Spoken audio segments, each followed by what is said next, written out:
Hey guys, Inferno here, and today's video we'll be talking about Persona 5 Strikers and how the performance runs on PC. This is going to be a very short video as there's not too much to talk about on the PC version, and I've done a few discussion videos about the game before. But before we get into the swing of things, I would like to give a shout out to Sega for giving me a copy of the game. Oh my god, thank you so much! So without further ado, let's get into the video. So today's first topic is about the graphics, keyboard and mouse settings. So graphics settings in Persona 5 Strikers are pretty simple for your typical PC port. You have the resolution to choose from, what monitor you want to play on, even though it labels it as monitor 0 and 1 for whatever reason instead of 1 and 2. You also have the option to run the game between 60 or 30 FPS, although really and truly you want to be playing on 60 for an action game.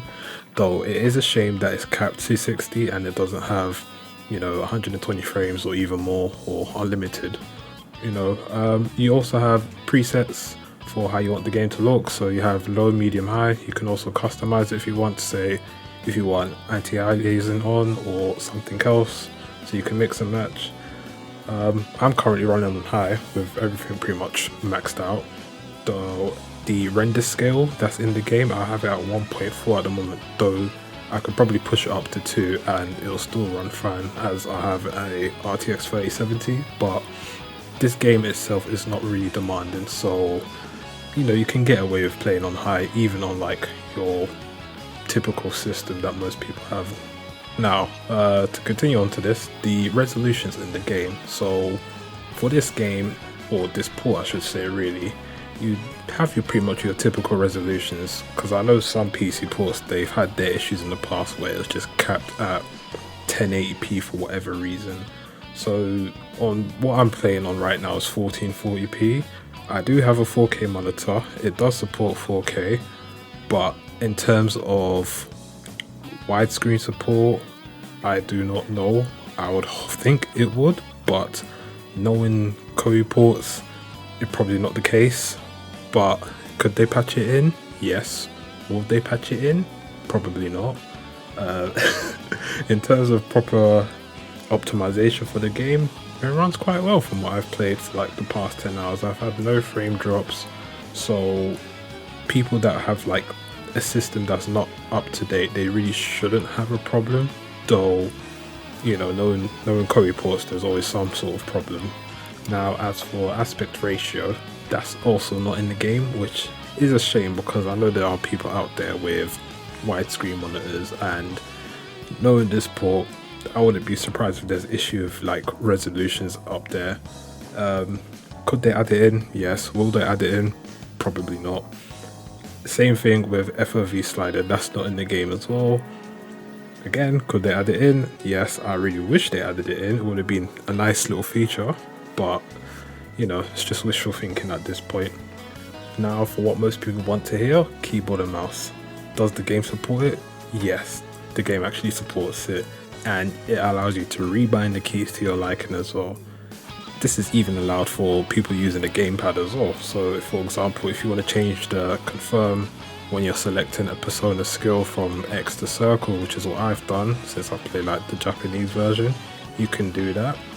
Kind of wish they added it in the PS4 version, but oh well, there's only so much you can do. Now, as for how it feels to play on keyboard and mouse, honestly in my opinion, it plays pretty well. So I played for about say 30 to an hour and I didn't have too much of an issue. There were some key bindings that were like out of place, and I'm just thinking, why is it set to that? So for you guys that love to use keyboard and mouse for action games, you might want to like figure out which key bindings are best for, say, locking onto the enemy or using a skill or something like that. So pretty much at the start of the game you can easily do that.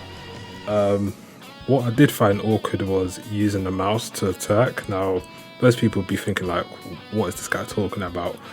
Like, it allows you to tap, but at the same time it moves the camera around a lot, which kind of threw me off a bit. Considering that I don't play action games with keyboard and mouse at all, I usually just use a controller because it's much simpler. Maybe you might have to change that around, but overall keyboard and mouse is playable. And the fact that the game even has prompts and stuff to tell you what to use for a key binding to say skip a scene or something, that's really good, because we all know there are some ports out there that don't even do that for you. Now for the performance. So performance in this PC port for Strikers, there's not much to be said because it pretty much runs well, shockingly, because we all know how some Koei ports always have their issues, e.g. Neo 1 and 2. But with this game, literally I haven't had a single frame drop at all, and I don't expect to have any frame drops at all in the game. You know, considering that this game can easily run on the Switch itself, it would be very shocking to see it pretty much throw any issues on PC. We all know the Nuvo's in there as well, but honestly speaking, I didn't really see any issues with it. No lag issue or anything, or no CPU issues on my end, but it would be nice for them to remove it, because we all know how everyone on Steam was like throwing a fuss about it. But that's Atlas for you. Now they could do an oopsie and remove it like what they done with Persona 4 Golden, but I highly doubt they're gonna do that this time, you know. But you know, you never know, they could always surprise us. Now in terms of crashes in the game, I haven't experienced any in my playthrough so far, but some people have experienced it, but they said it is very rare for them and it'll happen like very randomly. So apparently there is like a fix for these crashes or something, but I don't think it's going to be widespread. But then again, I could be wrong, and when the game comes out to the public, it will just be crashing for like the majority of the people, which I've seen happen in previous releases for PC ports. Also to add, basically the load times in the games are pretty much top notch, though I am playing on an SSD, so that makes it much better compared to like a HDD or an external hard drive. So if you are playing on like a hard drive or an external hard drive, do be warned that some of these load times will take some time, especially going into the Velvet Room or leaving the Velvet Room. So yeah, I've kept this video pretty short. So my final thoughts on the PC version of Strikers.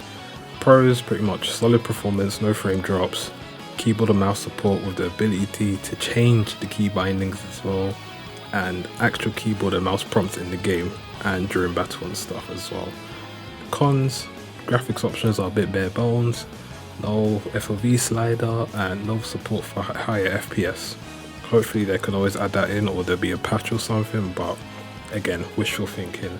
So I hope you enjoyed the video. I hope I've given you some insight on how the PC version kind of runs on like my system. I'll leave my specs and stuff so people can like compare and everything. But yeah, I'll catch you guys later.